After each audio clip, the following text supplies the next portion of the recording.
በስመ አብ ወወልድ ወመንፈስ ቅዱስ አሐዱ አምላክ አሜን። ደብረ ዘይት። ደብረ ዘይት ትርጉሙ የወይራ መብቀያ በወይራ ደን የተሸፈነ ተራራ ማለት ነው። ወይም ደብር ማለት ተራራ ማለት ሲሆን ዘይት ማለት ደግሞ ወይራ ማለት ነው። በተገናኘ ደብረ ዘይት ማለት የወይራ ዛፍ የሞላበት የበዛበት የወይራ ተራራ ማለት ይሆናል። ከኢየሩሳሌም በስተ ምስራቅ የሚገኝ ቦታ የሚገኝ ተራራ ሲሆን በመካከል የቄድሮን ሸለቆ ብቻ ነው ያለው። ከግርጌው ጌቴሰማኒ የተባለው የአትክልት ስፍራ ይገኛል። የጸሎተ ሐሙስ ማታ ጌታችን መድኃኒታችን ኢየሱስ ክርስቶስ የተያዘበትና በኋላም የእመቤታችን ቅድስት ድንግል ማርያም ቅዱስ ሥጋዋ ያረፈበት ወይም የድንግል መካነ መቃብር በዚህ ተራራ ግርጌ ይገኛል። ቤተፋጌ እና ቢታንያ በኮረብታው ጫፍና በምስራቅ ዳገታ ላይ ይገኛሉ። ይህ ተራራ በመጽሐፍ ቅዱስ የሚገኙ ብዙ ድርጊቶች የተደረጉበት ቦታ ነው። ጌታችን ስለ ቤተ መቅደሱ መፍረስ፣ ስለ ዓለም ፍጻሜና ስለ ዳግም ምጽአት በዚህ ተራራ ላይ በትንቢት መልክ ተናገረ። በዚሁ ተራራ ላይ ወደ ሰማይ አረገ። በዚሁ ተራራ ላይ ቀን በከተማና በገጠር ሲያስተምር ውሎ ሌሊት የሚያድርበት የኤልዮን ዋሻ ይገኛል። በኋለኛው ምጽአቱ በዚሁ ቦታ እንደሚገለጥ ትንቢት ተነግሯል። ስያሜው የአብይ ጾም እኩሌታ ላይ ያለው ሰንበት በዚህ ተራራ ተጠርቷል። ይህንን ዕለት የቤተ ክርስቲያናችን ሊቅ ቅዱስ ያሬድ የዳግም ምጽአት አድርጎ መዝሙሩን ጽፏል። በዚህ ተራራ ላይ እርሱም በደብረ ዘይት ተቀምጦ ሳለ ደቀ መዛሙርቱ ለብቻቸው ወደ እርሱ ቀርበው ንገረን፣ ይህ መቼ ይሆናል? የመምጣትህና የዓለም መጨረሻ ምልክቱስ ምንድነው? አሉት ተብሎ እንደተጻፈ ለደቀ መዛሙርቱ የዳግም ምጽአቱን፣ የዓለምን ፈጻሚ፣ የትንሣኤ ሙታንን ትምህርት በሰፊው ስላስተማረ በዓሉ በተራራው ስም ተሰይሟል። የደቀ መዛሙርቱ ጥያቄ ከዕለታት አንድ ቀን ደቀ መዛሙርቱ የቤተ መቅደሱን ስነ ሕንፃ በትኩረት እያንዳንዱን ነገር በመመልከት አደነቁ። ጠዋት በጸሎት ጊዜ ጸሎታቸውን አድርሰው ሲጨርሱ የጠዋት ፀሐይ አርፎባት ያሸበረቀውን ቤተ መቅደስ ውበቱን አስተዋለው ምን ጥበበኛ እንደሰራው እየተነጋገሩ ጌታችንን አብሮ እንዲያደንቅ ሲጠብቁ አስደንጋጭ ነገር ተናገረ። ያ የሚያደንቁት ቤተ መቅደሱ እንደሚፈርስ አያይዞም ከሞት በኋላ ተነስቶ እንደሚያደርግና ነገር ግን ዓለምን ለማሳለፍ ዳግም እንደሚመጣ ወደፊት የሚሆኑ ምስጢራትንና በቤተ መቅደሱና በሕዝቡ ላይ ሊደርስ ያለውን በትንሹ ጠቆማቸው። ይህም ነገር እረፍት ነሳቸውና ወደ ደብረ ዘይት ከተሻገሩ በኋላ በሰፊው እንዲገልጽላቸው ጠየቁት። ጥያቄውም እርሱም በደብረ ዘይት ተቀምጦ ሳለ ደቀ መዛሙርቱ ለብቻቸው ወደ እርሱ ቀርበው ንገረን፣ ይህ መቼ ይሆናል? የመምጣትህና የዓለም መጨረሻ ምልክቱስ ምንድነው? አሉት። በዚህ የጥያቄያቸው ክፍል እንደምናየው ጥያቄያቸው ዕለትና ምልክት ነው ወይም መቼና ምን የሚል ነው። የቤተ መቅደሱ መፍረስ መቼ ይሆናል? የዓለም መጨረሻና የመምጣትስ ምልክቱ ምንድነው? ጌታችንም በቀኙ ያቆመንና ወደ ግራም ወደ ቀኝም ሳይል በጥያቄያቸው ላይ ብቻ አተኩሮ ሰፊ መልስ ሰጥቷቸዋል። መቼ ይሆናል ላሉት የመጀመሪያው ጥያቄ ስለዚያች ቀንና ስለዚያች ሰዓት ግን ከአባት ብቻ በቀር የሰማይ መላእክትም ቢሆኑ ልጅም ቢሆን ሰውም ቢሆን የሚያውቅ የለም ሲል አጭር መልስ ሲሰጥ፣ ስለ ሁለተኛው ጥያቄ ስለ ምልክት ጉዳይ ግን መሸከም እስኪያቅታቸው ድረስ አስተምሯቸዋል። በመልሱም ውስጥ ማስጠንቀቂያዎች፣ ምክሮች፣ መጽናኛዎችና ምሳሌዎች በብዛት ቀርበዋል፣ በተደጋጋሚ ተወስተዋል። ምልክቶቹም እንደሚከተሉት ናቸው። በመጀመሪያ ሐሰተኞች ክርስቶሶች ጌታችን በአንደኛ ደረጃ የተናገረው ምልክት በተለያየ ጊዜ በተለያየ ሀገር ብዙ ሐሰተኞች ክርስቶሶች እንደሚነሱ ነው። የጌታ ቃል አይቀርምና ከዚህ ቀደም ብዙ ሰዎች እኔ ክርስቶስ ነኝ እያሉ ተነስተው ነበር። ዋናው በዮሐንስ ራእይ ምዕራፍ 13 አውሬ ተብሎ የተጠቀሰውና በቅዱስ ጳውሎስ የአመፅ ሰው እርሱም የጥፋት ልጅ የተባለው ብዙ ጥፋትና መከራ የሚያደርሰውና ባለ 666 መለያ ምልክቱ ሐሰተኛ ክርስቶስ እስኪገለጥ ድረስ መንገድ ጠራጊዎች የሆኑ አለማማጅ ሐሰተኞች ክርስቶሶች ተነስተዋል። በእውነተኛው ንጉሥ ክርስቶስ ዳግም መምጣት የሚደመሰሰው ሐሳዊ መሲህ የመጨረሻውና ለ3 ዓመት ከመንፈቅ ቤተ ክርስቲያንን የሚወጋ የተለያዩ መከራ ፈጻሚና አስፈጻሚ ይሆናል። ለዚህ ነው መድኃኒታችን እስኪመጣ ድረስ እንዳንሰናከል አስቀድሞ ብዙዎች እኔ ክርስቶስ ነኝ እያሉ በስሜ ይመጣሉና ብዙዎችንም ያስታሉ። በዚያን ጊዜ ማንም እነሆ ክርስቶስ ከዚህ አለ ወይም ከዚህ አለ ቢሏችሁ አትመኑ ሲል ያስጠነቀቀን። በሀገራችንም በኢትዮጵያ በአፄ ልብነ ድንግል ዘመነ መንግስት እኔ ክርስቶስ ነኝ የሚል ሐሳዊ ሐሰተኛ ክርስቶስ ተነስቶ እንደነበር በቤተ ክርስቲያን ታሪክ ተመዝግቧል።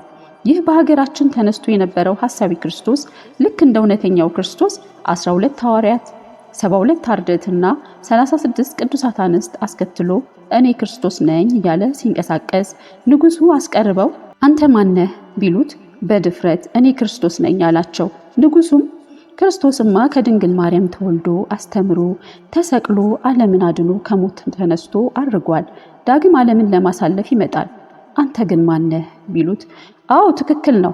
ከዚህ ቀደም ከቤተ እስራኤል ከምትሆን ከድንግል ማርያም ተወልጄ አስተምሬ ተሰቅዬ ሙቼ ተነስቼ አድርጌ ነበር። አሁን ደግሞ ጥቁሮች አፍሪካውያን ባይተዋር አደረከን እንዳይሉኝ ከእናቴ ከድንግል ምርዓተ ወንጌል ለጥቁሮቹ ዳግም ተወልጄ ነው አላቸው። ንጉሱም ሰይጣን በሰው እያደር እንዴት ይጫወታል ብለው በሰይፍ አስቀጡት። ተከታዮቹም ተበተኑ ይባላል። ሁለተኛ ደረጃ ጦርነት ነው። ጦርነት ድሮም ነበር። የዚህ ዘመን ጦርነት ግን የበዛና በብዙ ሀገራት የሚካሄድ ነው። የድሮ ጦርነት ሴቶችን፣ አቅመ ደካማ ሽማግሌዎችንና ሕፃናትን ለእልቂት የማያጋልጥ ነበር። የዘመናችን ጦርነት ግን ማንንም የማይለይ፣ ለማንም የማይራራ፣ ሁሉን የሚደፈጥጥ፣ የሁሉን ደም የሚያፈስ፣ አሰቃቂነቱ ከመግለጫ ቋንቋ በላይ ሆኖ ይታያል። ይህንንም ጌታችን የዳግም ምጽአቱን ምልክት ለጠየቁት ለደቀ መዛሙርቱ ሁለተኛ ምልክት አድርጎ የጦርንም ወሬ ትሰሙ ዘንድ አላችሁ፣ ይህ ሊሆን ግድ ነውና ተጠበቁ፣ አትደንግጡ፣ ዳሩ ግን መጨረሻው ገና ነው፣ ሕዝብ በሕዝብ ላይ መንግስትን በመንግስት ላይ ይነሳልና ሲል ተናግሮታል። በሶስተኛ ደረጃ ስለ ረሃብ ነው። የረሃብ ወሬ ወደ ሌላ ሀገር መሄድ ሳያስፈልገን በገዛ ሀገራችን የምናየው የምንዳስሰው ያለው ለመርዳት የሌለው ለጸሎት የሚሮጥበት ሀገራችን ኢትዮጵያ አለች። ይህም ሰው ሰራሽ ችግር ለጠላቶቻችን መሳለቂያ አድርጎን ይኖራል። በተለይ የተፈጥሮ ችግር ሳያጋጥማት በሰው ሰራሽ ችግር 8 ሚሊዮን ህዝብ ለአስቸኳይ ምግብ እርዳታ የተጋለጠበት ሁኔታ ያሳዝናል። ይህም አይነት በጥልና በተንኮል በጭካኔ ሰዎች የሚፈጥሩት ችግር የምጽአት ሶስተኛ ምልክት ሆኖ በጌታችን ለደቀ መዛሙርት ተነግሯል። ረሃብ ቸነፈርን በልዩ ልዩ ስፍራ ይሆናል ተብሎ እንደተጻፈ።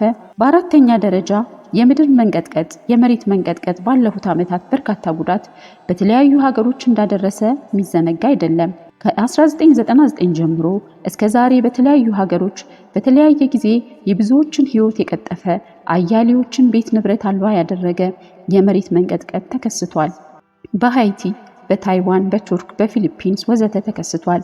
ይህም ለደቀ መዛሙርቱ የዓለም ፍጻሜ ምልክት የማግኘት ጥያቄ የተሰጠው የምድር መናወጥ በልዩ ልዩ ስፍራ ይሆናል ተብሎ በጌታ የዓለም ፍጻሜ ምልክት ተደርጎ የተነገረው ቃል አይቀርምና እየሆነ ነው። በአምስተኛ ደረጃ የክርስቲያኖች መከራ ነው። የክርስቲያኖች መከራ እየጀመረ ይመስላል። ሰይጣን ኤቲስቶችን፣ እስላሞችን፣ አይሁድን በመጠቀም በክርስቲያኖች ላይ ከምን ጊዜውም በላይ ችግር መፍጠር የጀመረበት ጊዜ ነው። በአውሮፓ የክርስቲያኖች ጥያቄ ቶሎ የማይመለስ የቤተ ክርስቲያንን ጥያቄ ለማስተናገድም መንግስታዊ መስሪያ ቤቶች ፈቃደኝነታቸውን እያጡና ይህንን ወንጀላቸውን ለመሸፈንም በሕግ አንቀጽ እየፈጠሩለት ይታያሉ። በዚያን ጊዜ ለመከራ አሳልፈው ይሰጧቸዋል፣ ይገድሏችሁማል። ስለ ስሜም በአሕዛብ ሁሉ የተጠላችሁ ትሆናላችሁ ተብሎ እንደተጻፈው ሃይማኖተኝነት እንደ ኋላ ቀርነት፣ ከሃዲነት እንደ ተራማጂነትና ስልጡንነት የሚታይበት ዘመን ላይ እንዳለን ግልጽ ነው። ይህ በአጭር ጊዜ ውስጥ አመለካከት ክርስቲያኖችን ወደ ማግለልና ወደ ወንጀል የሚያድግ መሆኑ ከሚታዩት ፍንጮች መረዳት ይቻላል። በእንዲህ አይነት የመከራ ዘመን የክርስቶስ ተቃዋሚዎች በክርስቲያኖች ላይ ከሚያመጡት መከራ የበለጠ የክርስቲያኖች እርስ በርስ መከዳዳት ጭንቁን ያከፈዋል፣ መከራውን መራራ ያደርገዋል። በዚያን ጊዜም ብዙዎች ይሰናከላሉ፣ እርስ በርሳቸውም አሳልፈው ይሰጣጣሉ፣ እርስ በርሳቸውም ይጣላሉ ተብሎ በጌታ እንደተነገረ ከሃዲያኑ ሆነ ብለው በእቅድ በክርስቲያኖች መካከል መከዳዳትን በመፍጠር ለዚህ ነው ክርስቲያኖች ክርስትናን መተው ያለባቸው። ፍቅርና መተማመን፣ ሰላምና ጸጥታን ለማስፈን ነው ክርስቲያንን የምንቃወመው እያሉ ድጋፍ ያሰባስባሉ። በስድስተኛ ደረጃ ሐሰተኞች ነቢያት በዲያብሎስ መንፈስ ምታታዊ አሰራርን እያሳዩ አይቻላቸው እንጂ ቢቻላቸው የተመረጡትን ሳይቀር የሚያስቱ ነቢያት ነን የሚሉ ብዙዎች ደፋሮች እንደሚነሱ ጌታችን ስድስተኛ የዳግም ምጽአቱ ምልክት አድርጎ ጠቅሷቸዋል። በአሁኑ ዘመን በሀገራችንም ነቢያት ነን የሚሉ አጭበርባሪዎች እንደ አሸን ፈልተዋል። እነዚህም በነቢይ ኤልያስ በነቢዩ ኤልሳ ስም እያጭበረበሩና እየዋሹ በምታታዊ አሰራር የሚያስቱ ሐሰተኞች እንደሚነሱ ሌላው የዳግም ምጽአቱ ምልክት ሆኖ ብዙ ሐሰተኞች ነቢያትም ይነሳሉ፣ ብዙዎችንም ያስታሉ።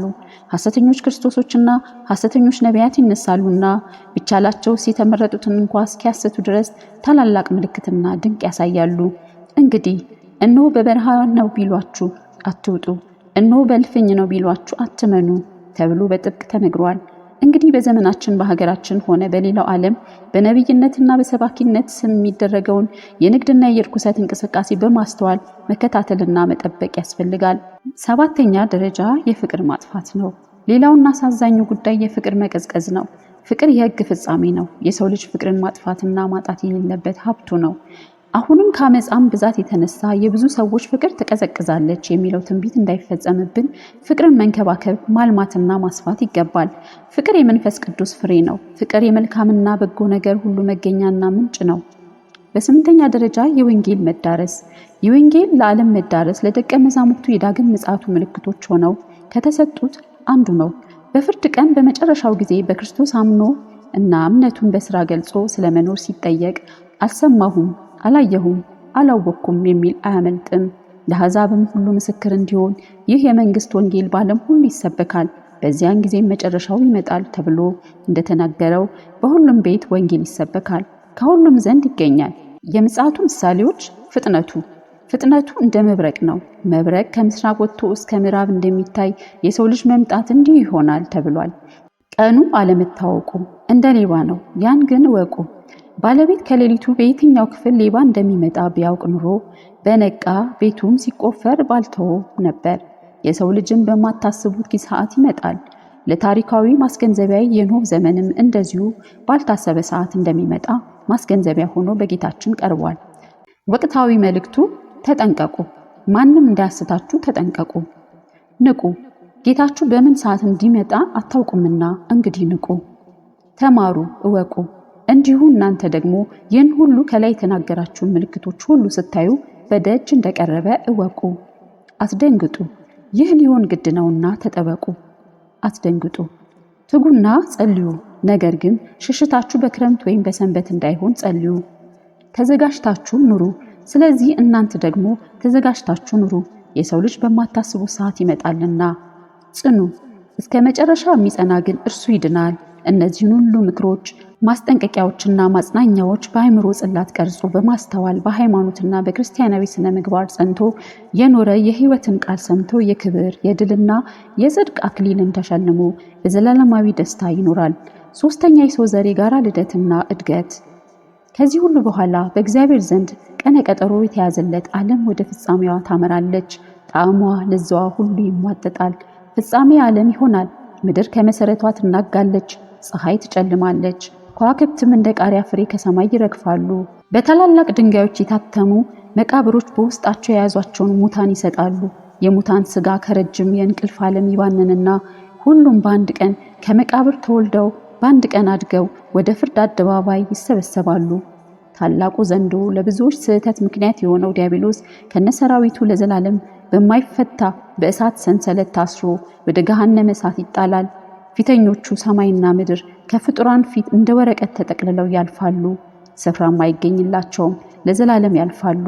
በበጉ ደም የተዋጁና ሃይማኖታቸውን የጠበቁ ታማኝ የክርስቶስ ልጆች ገናናውና ታላቁን አምላክ ኢየሱስ ክርስቶስን ሊቀበሉ በታላቅ ክብር በደመና ወደ ሰማይ ይነጠቃሉ። የአብ ልጅ የድንግል ማርያም ልጅ የባህሪ አምላክ ኢየሱስ ክርስቶስም በታላቅና እጅግ አስፈሪ በሆነ መለኮታዊ ግርማ የብዙ በሚሆኑ እልፍ አእላፋት ቅዱሳን መላእክት ታጅቦ ይመጣል። በዚያን ጊዜ በፊቱ ችሎ የሚቆም ማን ይሁን? አመጣጡም እንደቀደመው ከሐና ወደ ቀያፋ ከዚያም ወደ ጲላጦስ አደባባይ እያንገላቱ ሲወስዱት ዝም እንዳለ በዚህ አይነት አመጣጥ አይደለም። የሚመጣው በሚያስፈራና በሚያስደነግጥ መለኮታዊ ግርማ ነው፣ ክብር ነው። መጥቶም ዝም አይልም። እሳት በፊቱ ይነዳል። ኃጣንን ከፊቱ ጠራርጎ ወደ ገሃነም እሳት የሚጨምር ጥቅል አውሎ ንፋስም አለ።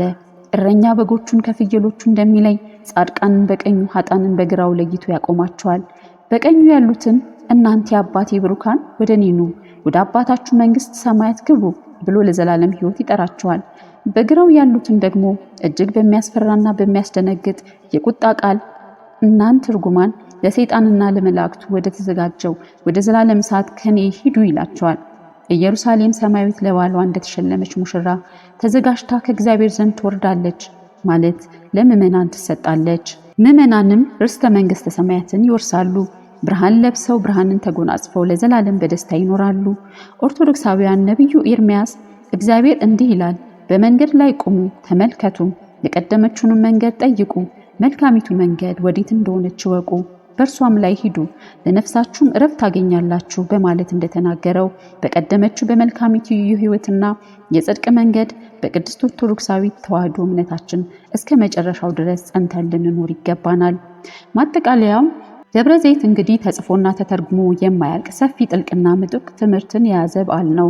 በደቀ መዛሙርቱ 2 ብቻ ጥያቄዎች ተነስቶ ያስተማረው የዕለተ ምጽአቱ ነገር በአጭር ጽሑፍ የሚካተት ስላልሆነ በሀገር ቤት የታላቋ ኦርቶዶክሳዊት ተዋሕዶ ቤተክርስቲያን ተከታዮች ኦርቶዶክሳውያን ይህንን በዓል በየዓመቱ እንዴት እንደሚያዘክሩት በማሳየት እናቆየዋለን።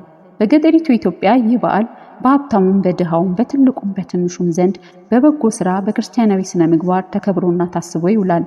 ሕዝበ ክርስቲያኑ ያለውም የሌለውም ቤት ያፈራውን ምግብ ይዞ ወደ ቤተ ክርስቲያን ይመጣና ከመንፈሳዊ አገልግሎት በኋላ አስቀድሞ ድሆችን በመጎብኘት በመመገብና በማጽናናት ከድሆች የተረፈውን እርስ በርስ በመገባበዝ የተጣላ በማስታረቅ በቅጽረ ቤተ ክርስቲያን ከዋርካውና ከጽዱ ስር አርፎ ይውላል። ክርስቲያኑ ሕዝብ ይህንን የሚያደርግበት ምክንያትም ሲገልጽ ዓለምን ለማሳለፍ ጌታችን የሚመጣ በዚህ ዕለት ስለሆነ ሲመጣም እንዲህ ያለ ደግ ስራ የሰሩትን ተርቤ አብልታችሁኛልና፣ ተጠምቼ አጠጥታችሁኛልና፣ እንግዳ ሆኜ ተቀብላችሁኛልና፣ ታርዤ አልብሳችሁኛልና፣ ታምሜ ጠይቃችሁኛልና፣ ታስሬ ወደ እኔ መጥታችኋልና እናንተ አባቴ ብሩካን ኑ ዓለም ከተፈጠረበት ጊዜ ጀምሮ የተዘጋጀላችሁን መንግስት ውረሱ ብሎ መንግስቱን እንዲያወርሰን ነው ይላሉ። ምዕመናኑን ለምን እንደሚያደርጉ ሲጠየቁ የሚሰጡት ሁለተኛው መልስ ደግሞ የሞቱት ነፍሳት በዚህ ዕለት ይሰበሰባሉ ወይም ይመጣሉ። ዘመዳቸው የሆነ ጥሬ ወይም እንጀራ ወደ ቤተ ክርስቲያን ወስዶ ለነዳያን የሰጠ እንደሆነ ደስ ይላቸዋል። የሞተ ዘመድ ያለው አንድ ሰው በደብረ ዘይት ዕለት ጥሬ ወይም እንጀራ ወደ ቤተ ክርስቲያን አምጥቶ ካልመጸወተ የዘመዱ ነፍስ መታ የኔስ ዘመዶች አልቀዋል ብላ አዝና ትመለሳለች ይላሉ። ሚስጥሩ ከላይኛው አይርቅም። የደብረ ዘይት ወይም 5ኛው የአብይ ጾም ሰንበት ሌሎች ስያሜዎችም አሉት። በተጨማሪ ዳግም ምጽአት፣ የፍርድ ቀን፣ የጌታ ቀን፣ ህልቀተ ህልፈተ ዓለም፣ ዕለተ ፍዳ፣ ዕለተ ደይን፣ ዳግመኛ ልደት፣ ትንሣኤ ዘጉባኤ በመባል በመጽሐፍ ቅዱስና በቅዱስ ያሬድ ድርሰቶች ይጠራል።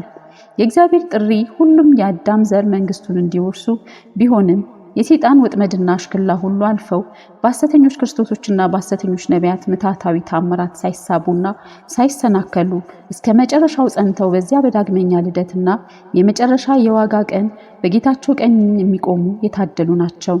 እንግዲህ እኛን በቀኙ ያቆመን ዘንድ የአባቴ ብሩካን ኑ ወደ ጌታችሁ ደስታ ግቡ የሚለውን የሕይወት ቃሉንም ያሰማን ዘንድ የአምላካችን የእግዚአብሔር ቅዱስ ፈቃዱ ይሁንልን። ስለ እናቱ ቅድስት ድንግል ማርያም እመቤታችን ብሎ ልጇ መድኃኔዓለም በዚያ የሚያስፈራ ቀን ይራራልን።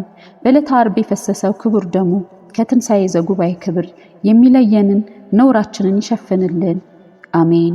ወስብሐት ለእግዚአብሔር ወወላዲቱ ድንግል ወለመስቀሉ ክቡር። ይቆየን።